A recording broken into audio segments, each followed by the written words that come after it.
A new model of care for patients living with chronic conditions is showing signs of success, with some patients' contact with their GP being reduced by nearly 2/3. It's called the Taunton Symphony Project, and as Jenny Warren reports, it not only helps the patient to manage their own needs, but it's also proving to be music to the ears of GPs. There's a weekly opportunity to socialise in Taunton Library, run by the NHS. It's paid dividends for local doctors. Spending time with people here reduces the amount of time they spend here in their GP practice.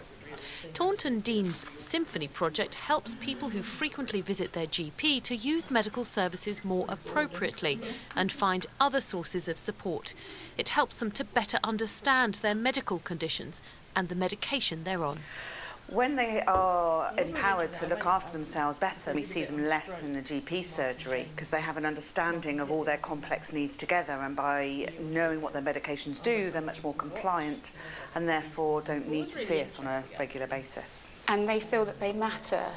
And if you feel like you matter and you're being worked with as a partner in care, then you're more likely to be engaged and want to help and be supported to look after your own health and well-being.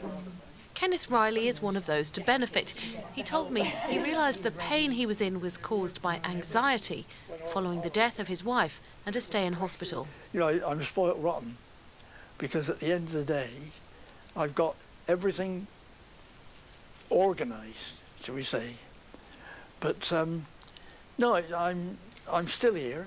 And in 6 months, the first 60 patients to benefit have reduced their contact with their GP by more than 60% and their contact with a local nurse by nearly 50%. One patient alone had 29 fewer contacts with medical staff. Jenny Warren, BBC Spotlight, Taunton.